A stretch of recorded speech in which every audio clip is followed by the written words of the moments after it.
Ezekiel 33:3. In this video, we're going to take a look at the 12 apostles from the New Testament. Matthew 10:1-4, the 12 apostles. And calling his 12 disciples to him, Jesus gave them authority over unclean spirits, so that they could drive them out and heal every disease and sickness. These are the names of the 12 apostles. First Simon, called Peter, and his brother Andrew. James, son of Zebedee, and his brother John. Philip and Bartholomew. Thomas and Matthew the tax collector. James, son of Alphaeus, and Thaddeus. Simon the Zealot, and Judas Iscariot, who betrayed Jesus. So the first question is, what is a disciple? According to Strong's Concordance, when we look up the word disciple, a disciple is a learner or a pupil. And it has a root word. The root word is manthano. And if we look up the word manthano, we can see manthano means to learn. So when we look at a disciple is like a student, someone who is learning. The next question is, what is an apostle? Now we're going to take a look at the word apostolos. An apostolos is a messenger, someone who is sent out on a mission, a delegate, one who is commissioned by another to represent him in some way. We can see it has a word origin as well, which is apostello. Now when we take a look at the word apostello, we can see that it means to send away, to send. So when we compare the words apostle and disciple, we can see what's going on here. We can see that an apostle is someone who is commissioned to send away to what? Well, to make more disciples. And a disciple is someone who is learning. So in other words, the apostles were people who were going around looking to make more disciples, more students. So let's compare the Gospels. We've already taken a look at Matthew 10:1-4, but let's just pay attention to the names for a moment. We have Simon called Peter, his brother Andrew, James son of Zebedee, his brother John, Philip and Bartholomew, Thomas and Matthew the tax collector, James son of Alphaeus, Thaddeus, Simon Zealot, and Judas Iscariot. Now we'll take a look at Mark 3:13-19, and we get a slightly different viewpoint. Then Jesus went up on the mountain and called for those he wanted. So now we get location. And they came to him. He appointed 12 of them, who he designated as apostles, to accompany him, to be sent out to preach, and to have authority to drive out demons. These are the 12 he appointed: Simon, whom he named Peter, James, son of Zebedee, and his brother John, who he named Boanerges, meaning sons of thunder, Andrew, Philip, Bartholomew, Matthew, Thomas, James son of Alphaeus, Thaddeus, Simon the Zealot, and Judas Iscariot, who betrayed Christ.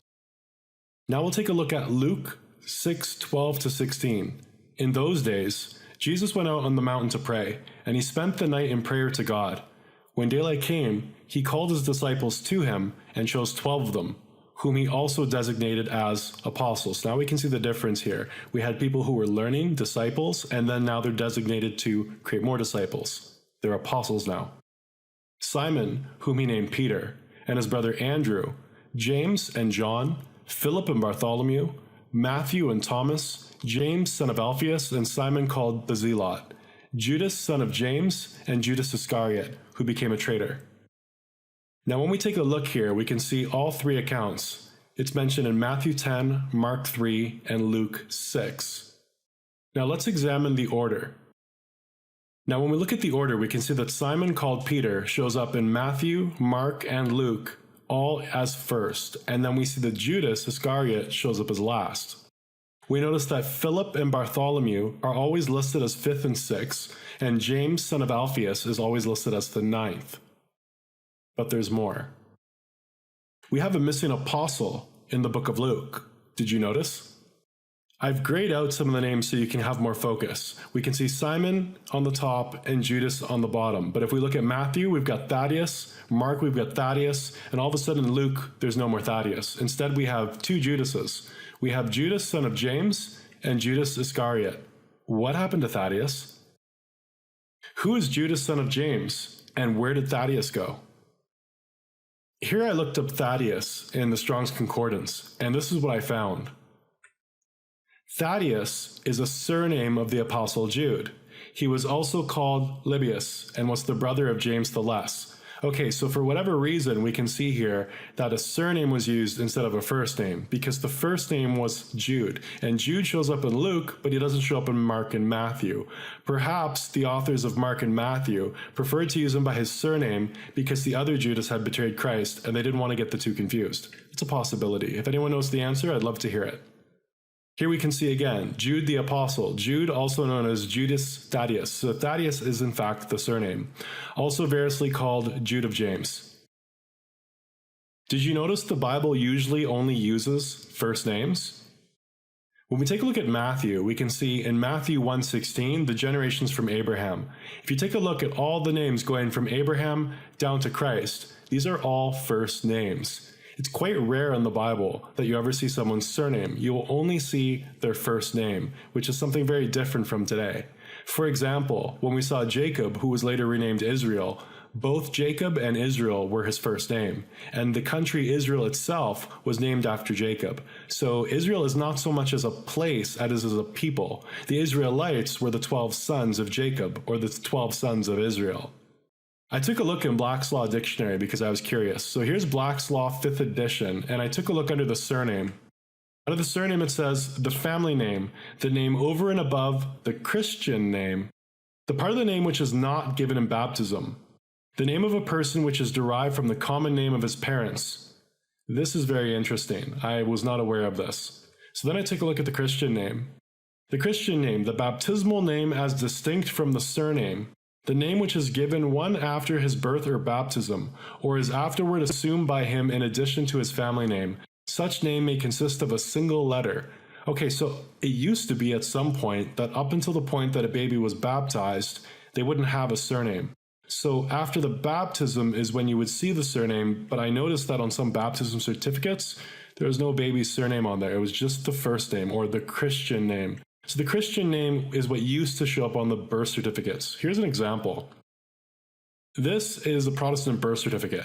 And you can see here, this is to certify Bernard, child of Bernard, and then we're looking at the two parents here. The parents are listed with their last name. However, the child is just listed as Bernard. So this appears to be in line with what Black's Law said. I also noticed a slight difference. In the Catholic baptism paper, I noticed that the child was listed with their full name. This was in 1932. So perhaps this tradition over time ceased, but originally it looks like people were following the Bible in the sense that the surname was not of much importance with the baptism. It was just the Christian name. And we can see that because in the New Testament, when we're looking at the names in the genealogy, it doesn't actually list any of their surnames. It's always based on the Christian name, the first name.